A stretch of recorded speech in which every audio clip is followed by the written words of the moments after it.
Welcome to History Comes Alive, the podcast that takes you on a deep dive into a new historical topic every episode. Join us as we explore the nuances of historical events you probably didn't learn about in school.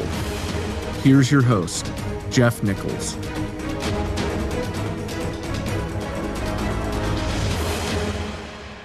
Welcome back. Last week, we met the Pequots.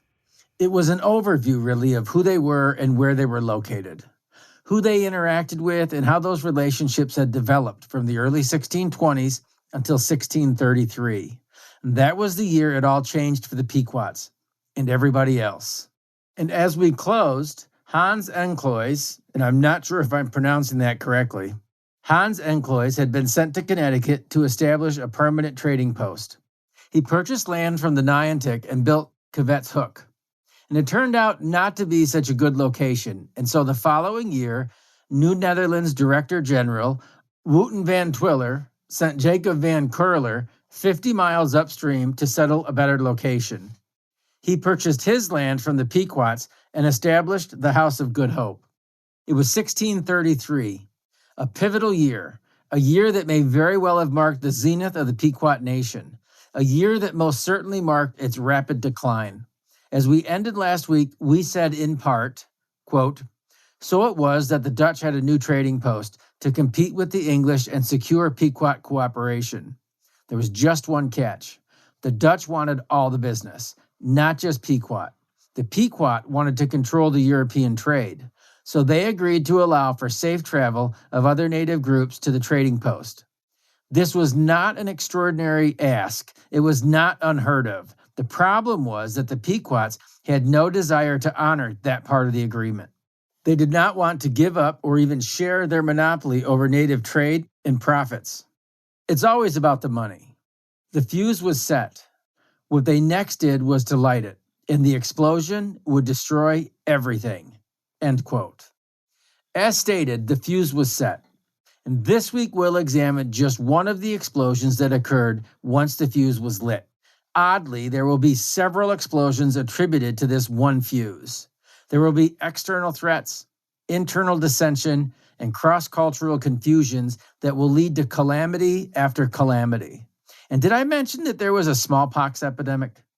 Did I mention that the main sachem, Tatelbem, would be killed very early on? These are all going to be contributing factors. What we want to do is work through this in layers and not so much direct chronology. I mean, the stories stand on their own and should be dealt with separately, I think, to at least get a handle on actually what happened. And then in the end, we can lay the stories like transparencies one on top of another and begin to understand how all of these separate situations compounded the net effect of each of them upon the others. So to start, the Pequots and the Dutch have agreements in place that benefit both parties. The Dutch then implement a plan not to stick it to the Pequots necessarily, but to extend their ability to trade with the various native groups.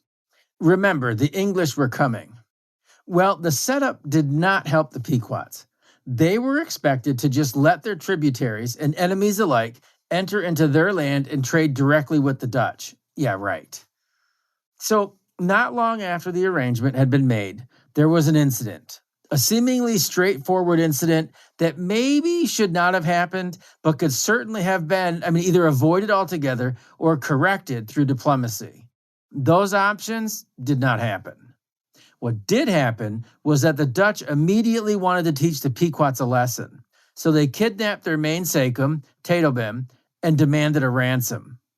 Now, this is actually not too far from where the natives would have taken this.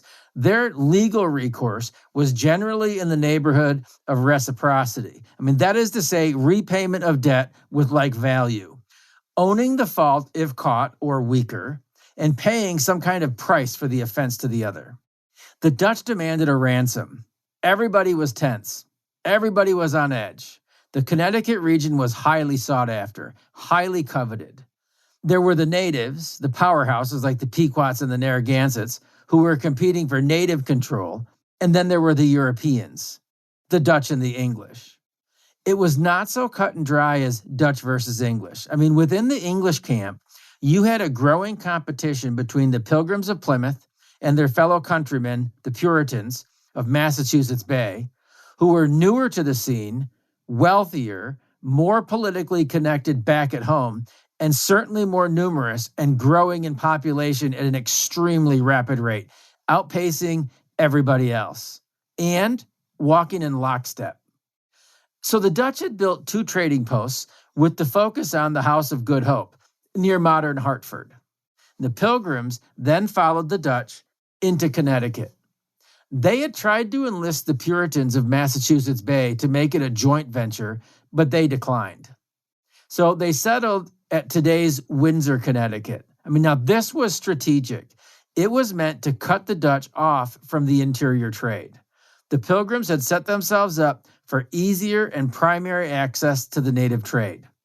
It's not that the Dutch did not contest the English trading post. It's that they wavered. They blinked. They miscalculated the Pilgrim grit and determination. When the Pilgrims first sailed by the Dutch post, they were threatened and told to turn back. They basically kept sailing and told the Dutch to do whatever they must, but they would be traveling on ahead. With that, the Dutch allowed them to pass unmolested. Later, when 70 men were sent from New Netherland with the orders to evict the English, they found a well-fortified outpost, too well fortified for easy extraction. So after some diplomatic wrangling, the Dutch agreed to let the English stay. I'm not thinking that they had a choice. And the men returned to New Netherland, and the English had secured a premium post. Now, the idea may seem reactionary on the part of the English, but there had been talk of Connecticut already, not just from an expansion or increased commercial enterprise either. There was a lot of native power shifting and alliances going on at this time and just prior. And I want to mention a few things just to make sure that we understand how crazy it was getting. As we work through this, think about what you have done as a leader at this time in any one of these groups, dealing with all of the others as these things are happening all around your world. Some of them directly impacting you right now, and some that you know are going to impact you later. In 1631, there was an appeal by many smaller tribes from the Connecticut River Valley to the English, both at Plymouth and Boston. They were asking the English to come to Connecticut and set up trading posts. They offered an annual payment of 80 beaver skins and corn to be supplied to the trading posts. This, they hoped, would buy English protection. Now, both Winthrop of Massachusetts Bay and Winslow of Plymouth declined. They understood the implications of the ask. In the Algonquin culture, the payment of these tributes every year would have enlisted the British to be their supporters, to be their defenders. And they also recognized that the messenger was a Massachusetts that was a known friend of the Narragansetts. The lesser Sachems might have wanted the Pequots to be controlled, but this looked an awful lot like a Narragansett power play. After all, they were competitors of the Pequots, and things were beginning to ramp up between the two groups as the increased European presence and trade increased. So Connecticut was on the radar. And at this point, nobody knew that the time was coming when they would all collide. The following year, in 1632, there was another older score that was to be settled. And this one involved the Narragansetts and the Wampanoags. Our old friend Massasoit was going to once again face an attack from the Narragansetts. Canonicus was coming. Now, you'll remember a decade earlier, these two leaders had almost squared off. The Pilgrims, led by Miles Standish, had stood with Massasoit back then. And they would again. When Miles Standish heard of the impending attack, he quickly mobilized his forces and supplies, obtaining adequate powder from Massachusetts Bay.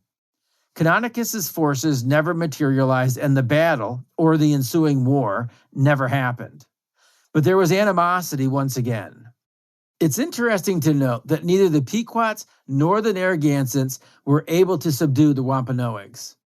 And it was into this hostile environment that the Dutch and English began the full frontal assault on the commercial enterprise that Connecticut offered, competing against each other and competing for the native alliances that would bring in so much money. That's what this was all about, money. So the Dutch had convinced the Pequots to sell them land for a trading post, and then to allow all the native groups to come unmolested to trade directly with them. I mean, how does that help the Pequot cause? How does that help the Pequot finances? How does that help the Pequot cause from a security standpoint?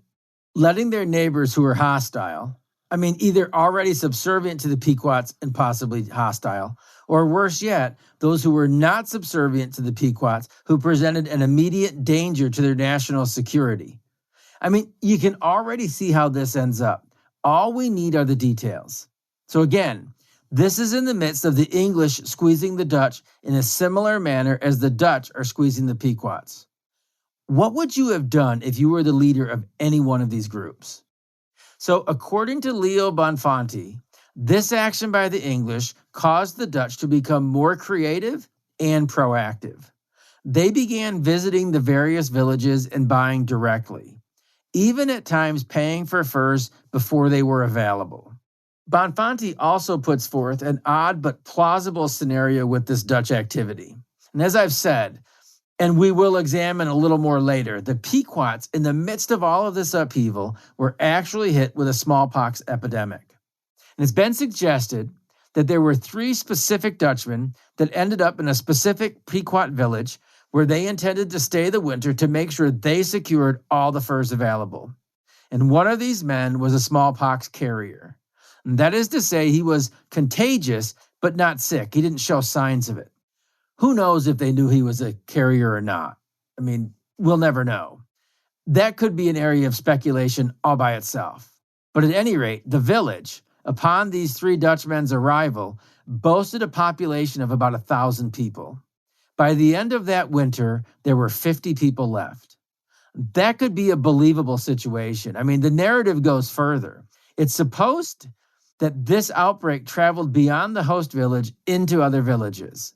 It traveled beyond the Pequot Nation and into others, namely the Narragansetts, and it's estimated that up to 700 may have perished among them. And again, accounts vary, but this is a plausible scenario. So at any rate, the Pequots did suffer through a devastating smallpox epidemic that they never recovered from. And the odds that they were the only native tribe affected would defy logic. So again, the story does have some credibility. There are 2 things to take away from this part of the story, though. The first one is that the native populations farther inland were now devastated in a similar fashion to many of the coastal regions 15 years earlier. The times when the areas were cleared just prior to English settlement. It made their arrival easier. And so too, in the early years of the 1630s, many land disputes and territorial claims were often settled not by the gun or bow and arrow, nor by the courts and legal deeds, but by the death and forfeiture of so many. This clearing of the native population through illness would make the near future wresting and conquest of the land a lot easier. And secondly, a few years later, John Oldham, an English trader, would be killed by Narragansetts or their surrogates, in part for the reason of being blamed for the spread of smallpox. So keep that idea in your mind. Also, during this same time frame, the winter of 1633, 1634, January-ish, a citizen of the Virginia colony named John Stone was killed by the Pequots. And this is the meat of our story today. It sets up so much activity, so much violence, so much history. You remember we were talking about the disadvantageous arrangement the Dutch had made with the Pequots. Disadvantageous to the Pequots, that is. Basically, forcing them to play host to their enemies and subordinates while the Dutch captured all the commercial gain. Not long after the deal was struck, a couple of non-Pequot natives were killed when they came to trade. It's believed that they were either Narragansett or some subservient Narragansett folks. The principal Pequot sachem, Tedobem, claimed that he knew nothing about the attack. Now, personally, I can believe the attack happened. That was inevitable. But I can also believe Tedobem may not have known. You could see some overzealous young guys, fighting for national pride or something like that. I get that. So at any rate, the Dutch acted swiftly. They seized Tedobem and demanded a ransom of wampum for his return. And oddly, the Pequots paid the ransom. The Dutch did return Tedobem. Well, they returned his dead body. So that treaty and alliance between the Dutch and the Pequots was broken. Had the Pequots been the bloodthirsty killers that they were made out to be, or that they've been made out to be historically, it seems that they may have wiped the Dutch out at this point. And they didn't do that. They acted in a pretty traditional way for the Algonquin tribes of the area. The only real retribution was the attack and murder of a captain and crew of a European ship anchored at the lower Connecticut River. I said European because they weren't Dutch, and this is where cultural identities could be understandably cloudy. They may have thought they were attacking Dutch traders, but it turns out the captain and crew were English. Oops. The Pequots never denied the attack. They owned it. In their minds, it was an understandable mistake. They were merely looking for reciprocity for the death, the murder, assassination of their leader. Nations still look for reciprocity, if not all-out war to this day for such an event. There's more to this story, and it gets weirder. It seems they knew more than they ever admitted, at least some of them. Now, Sassacus, the new leader of the Pequots, Tedobem's son, was within his logical rights to want to avenge his father, the Mainsacum's death. It would seem that he would not have had a choice anyways. I mean, I think his hands would have been pretty tied no matter what. But his elevation to Mainsacum was not a hereditary lock. He had competition. I mean, we'll look at that aspect in a later episode, but for now, it would seem that vengeance would be a great way to solidify the people. Remember, these people groups in New England, the Algonquins, they didn't lead with absolute authority. The onus was on the Mainsacum to kind of get a basic general understanding with the people and to kind of lead them to make the decisions that he wanted. I mean, if Sassacus did not take action, more than likely, it seems to me, his rivals may have. This should have been an easily resolved situation. It's all very understandable in their world. I mean, besides, John Stone, as we'll find out, was a hated man. He was a vile man, a man not from Puritan or Pilgrim New England, but rather Virginia. And he had left a trail of indignant defiance and disgraceful behavior throughout the region. So let's develop the man John Stone for just a few minutes. Originally, the Massachusetts Bay and the Plymouth colonies had left any acts of retribution to the Virginians. They were not going to get involved in this until it became a means to an end, until it became expedient for them to act. John Stone was a known smuggler and privateer. His crew consisted of himself, Captain Walker Norton, and 6 crewmen. Now, most of his activities seem pretty cut and dry. The exact specifics of his actual death are a little murky, but they too can be pretty cleared up from the, at times, seemingly conflicting reports and with a little bit of brain power. So at any rate, he was not exactly anyone's favorite person. John Stone's journey had started in Virginia. He had transported a load of salt and cattle to Boston in June of 1633. And as he headed north, he first landed at Manhattan, which obviously was under the control of the Dutch at that point, and then continued through the Long Island Sound until he came to the Dutch trading post at the mouth of the Connecticut River. And he was there for quite a while. Now, at some point, he convinced the commander of the post to get drunk with him. I mean, trashed. And it was then that he noticed a vessel from Plymouth docked at the wharf. He talked the commander into letting him take the Plymouth vessel, presumably for an earlier offense. Oddly enough, because of the booze, the commander gave consent. But as he was trying to leave port with the ship, however, other Dutchmen, sober Dutchmen, stopped him. And once that day's festivities had given way to sobriety, they begged the captain of the Plymouth vessel not to press charges. At that point, he dismissed the incident and left. And I'm guessing he was uneasy with the surroundings and the odds because when he got back to Plymouth, he made a full report. Now understand, this was a capital offense. This is no joke what happened. Hanging and quartering would have been the sentence. Later, it was reported that he tried to stab the Plymouth governor, Thomas Prince. So obviously the folks in Plymouth have very little appreciation for the life of John Stone. Meanwhile, Stone advances to Boston. When John Winthrop heard of the incident that had happened in Plymouth, he encouraged Winslow at Plymouth to drop the charges, as the court case may be hard to prove sufficiently enough. So they did. But that did not make the wayward John Stone behave. It did not humble him. He did not seem to appreciate the grace that had been extended to him, not in the slightest bit. The best was yet to come from this guy.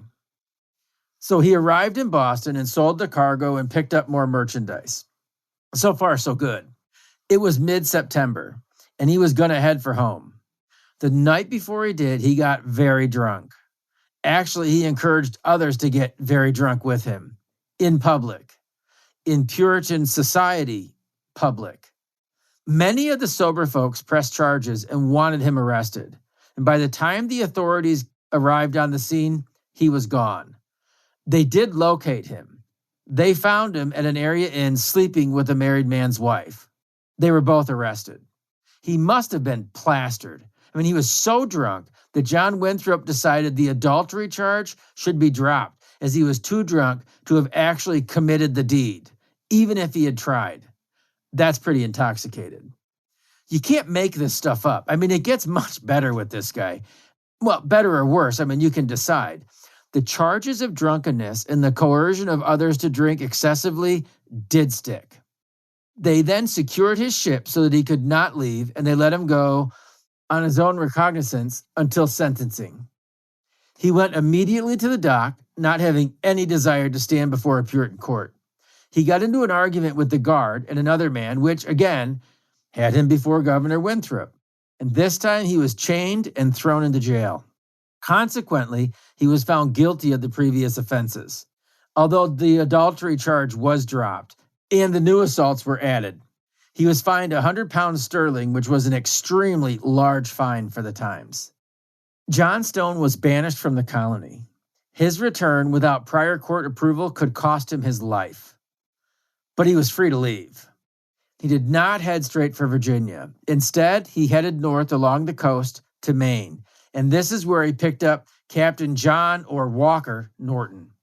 From there, he set sail for the Connecticut River, where he planned to trade for furs with the natives. The only problem was that he was not familiar with the area, being from Virginia and all. So he did what just seemed right and natural at the time. He kidnapped a couple of local natives and planned to use them as his guides and interpreters. I mean, this is really an awful guy. They were Western Nyantics, Pequot tributaries, Pequot responsibility. At some point, John Stone dropped anchor. When he did, there was a rescue party waiting for him. They wanted their friends back. I mean, now hold tight. John Stone's wayward ways might be coming to an end pretty quick here, but the Pequots were about to enter their own kind of twilight zone, a place that would look so familiar, but where everything would seem to turn upside down against them. One thing for me here, if this was a killing of reciprocity, and that's where this story began, remember, why was this rescue party assembled? Was this claim of mistaken identity a ruse? Was this a deliberate attack or a combination of reciprocity toward the Dutch and revenge on John Stone, whom they may or may not have known to be English? I mean, this is not a point that I've satisfactorily worked through myself. It's like these events are worked through separately enough that the whole thing is just laid out there without really addressing this one wrinkle by anybody that I've seen. So anyways, here they are, this rescue party, waiting to grab their friends back. Now, once they dropped anchor, the hostages were bound and taken ashore to set up camp with some of the crew. The original story reported in Boston said that after nightfall, the band of rescuers rushed the camp, freed the hostages, and killed John Stone. The natives claimed that after they had killed the men on land, they went for the ship. And as they approached it, it blew up. Yep, that's the claim. It just simply blew up. That was the version told from the native perspective in 1634. Now, 2 years later, in 1636, a Pequot spokesman, while on the Thames River in Connecticut, told a slightly different version, one that actually does not contradict the prior version, but possibly sheds light on the blurry parts of that. So in this version, The rescue party actually boarded the ship pretending to want to trade, and Saussicus himself was there. Some of the natives kept the attention of the crew that was left on the ship, while Saussicus found his way to Stone's quarters. And Stone, doing what John Stone was prone to do, had drunken himself into a real stupor, and Saussicus split his head wide open. Meanwhile, the remaining crew, John Stone's crew, was stuck in the kitchen, and the natives, consisting of both Niantic and Pequots, then grabbed some loaded muskets and fired into the gunpowder supply, causing it to explode. They then killed the crew members, gathered the valuables, and burned the ship on the way out. So between the two stories, we can probably draw a fuller picture of what really happened. I mean, maybe there was two parties, or one that split with some natives on the shore and some on the vessel. It was dark. The guys on the shore may have thought they killed John Stone. They may not have been able to properly identify him. But while they rescued the hostages, there was another party on the ship. They were the ones who would have been able to most accurately identify who the captain was. And their actions would have explained the mysteriously exploding ship from the vantage point of the group on the shore. So for me, knowing some of the controversy to come, I think, if these accounts are close to accurate, think there could be another reason the earlier version was propagated in Boston. There was a demand for the killers to be brought forth and face English justice. And as we'll soon see, that never happened. The Pequots had said that the majority of the group had already died. I mean, maybe so. There was a smallpox epidemic. But also, if Saussicus, the primary sachem, had actually been a part of the killing group, they were certainly not going to turn him over to the English. So I can see why he'd have wanted to be there. It's not just the revenge factor, as we'll see. He was being challenged for leadership. This could easily have been a political move. I mean, again, that's just me. Either way, it's understandable if he was there, and more so that his own guys would not have implicated him so close to the actual deed being done, when emotions and adrenaline were running so high on all sides. Besides, a lot's going to happen between 1634 and 1636. A lot. So again, let's consider these events from the mindset of their worldview. Alfred Cave developed a nice contrast, some 50 pages apart in his narrative, one from 1634 and one from 1636. There's the philosophical view that we'll read first, and then there's the actual reasoning the Pequots gave in 1636. So of the philosophical view, Alfred Cave says this, quote, "Subsequent events suggest that the Pequots did not regard their reprisal as a declaration of war against Europeans, and therefore did not anticipate that it would close the door to the resumption of normal trade relations with the Dutch. Shortly after the assault on Stone and his crew, they distributed their loot, giving a generous share to the Niantics, and then sent the trading party to the House of Good Hope. We do not know exactly what happened when the Pequots arrived at the Dutch fort, but within a short time, they were at war with their former trading partners. Bradford related that the Dutch killed a Pequot sachem with the blast of a cannon shot.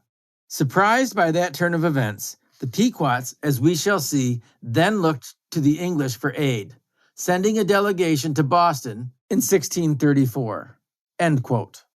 And again, quoting from Alfred Cave, this would have been the 1636 conversation. We're going to pick this up kind of in the middle, but I just want to read this and give you a flavor of the Pequot mindset as this was recorded. So Alfred Cave says this, quote, "To their surprise, the Pequot envoy, witty and ingenious, responded to that ultimatum with a confession. The Pequots, he conceded, had indeed killed Stone and his company. In fact, their grand sachem Saussicus had personally dispatched the captain. As the English listened in horror, the envoy described the death of Stone in vivid detail. As his ship lay at anchor on the Connecticut River, Saussicus had snuck into Stone's cabin, found him in a drunken stupor, and, having a little hatchet under his garment, therewith knocked him on the head. As his listeners struggled to retain their composure, the Pequot hastened to explain that the killing of Stone was not really the sort of thing that would justify a war, as it had been intended as an act of just retribution to settle a deep, intolerable grievance. By braining Stone, Sassacus had intended to avenge the death of his own father who, not long before, had been kidnapped by the Dutch, who had then betrayed all decent custom by putting the former Grand Sachem to death after his kinsman had paid the substantial ransom demanded for his life. With great emotion, the Pequot envoy demanded that the English consider the implications of that outrage. Who, he cried, could blame us for avenging so cruel a murder? As the English started to protest, he added that the Pequots could not possibly have known that Stone and his compatriots were not accessories to the murder of Titelbaum. For we distinguished not between the Dutch and the English, but took them to be one nation, and therefore we do not conceive that we wronged you. For they slew our king, and thinking these captains to be of the same nation and people of those that slew him, made us set upon this course of revenge." End quote. So, after all of this, the Pequots were still looking to trade with the Dutch. The Dutch were done. And again, to really help the Pequots understand their position, they killed one of their lesser sachems with a cannon blast. So it was, with this, the Pequots took their grievances to the English. This would be where the initial story of the killing of John Stone would be told. They were still just not understanding the differing worldviews between English and native. They seem to have thought this was an easily remedied situation. Tough, sure. Tragic, sure. Costly, sure. But still resolvable. Does that make them naive? Does it make them stupid or simple? Or does it make them diplomatic, reasonable, sensible? They were seeking reciprocity, like they would have done 100 times before in the world that they lived in. Like payment and repayment for debts incurred. These debts just happened to be people. After being forced by the Dutch into a bad agreement economically, at best, or a downright nationally dangerous agreement at worst, do they seem like the bloodthirsty animals so many narratives have portrayed them to be? Like so many of their contemporary native and Europeans alike portrayed them? This has been a series of really unfortunate missteps that just continue to escalate. So they got trouble with the Dutch. Growing trouble with the Narragansetts, which was stated to be about land between the Pawcatuck and the Weekapaug rivers, a small piece of real estate. The bigger issue was the trade opportunities with the Europeans, and neither tribe was willing to budge. Both tribes wanted more. This is all happening, as well as the smallpox epidemic, within a few short months. Imagine the pressure Pequot leadership was feeling, the responsibility. You have to make nice with someone. You have to find a friend. You have to find somebody who's not trying to destroy you. It was getting ugly, and Titelbaum's strong leadership, his uniting presence, was now in another's hands. Hands that were not so steady and able. Hands not so unifying. Hands that were challenged. It's never easy stepping into power. Transition is tough. But this was a brutal introduction to leadership for Sassacus. Are you feeling a little claustrophobic, politically asphyxiated for Sassacus? I am. So with all this going on, in October of 1634, the Pequot sent a delegation to the magistrates in Boston with the goal of securing peace and trade with the English. And Alden T. Vaughan put it this way, quote, "Of this much history is certain. As to what followed, however, there are several incompatible versions.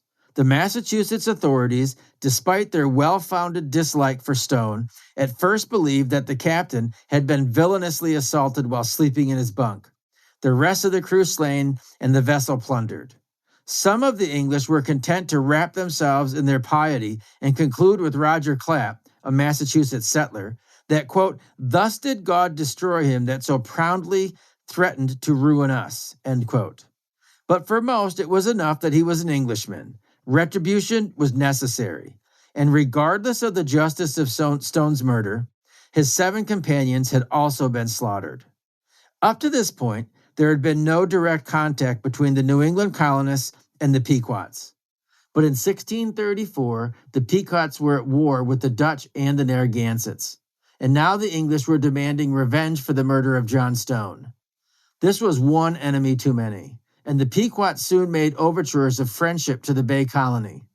Late in October 1634, the tribe sent ambassadors to Massachusetts to treat for peace and commerce, reinforcing their appeal with gifts of wampum.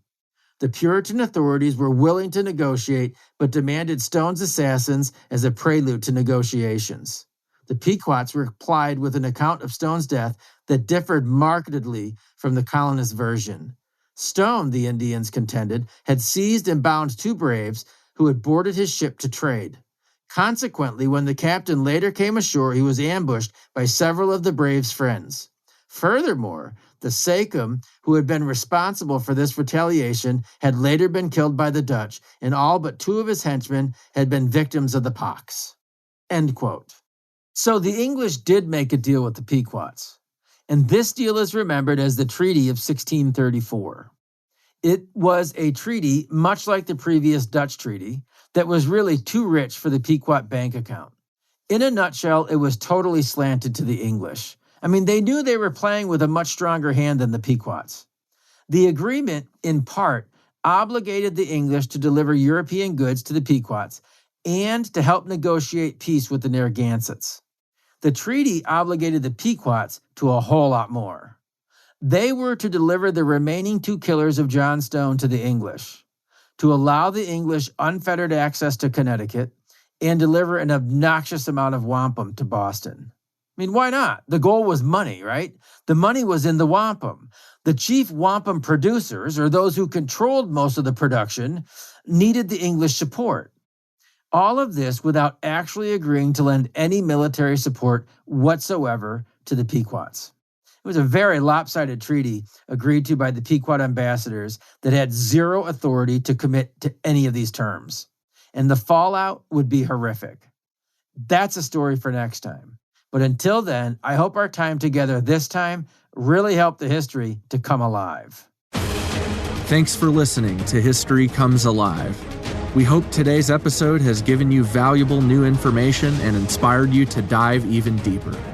Don't forget to check out Jeff's website, historywithjeff.com, and engage with Jeff across all your favorite social media platforms at History with Jeff. Join us next time as more history comes alive.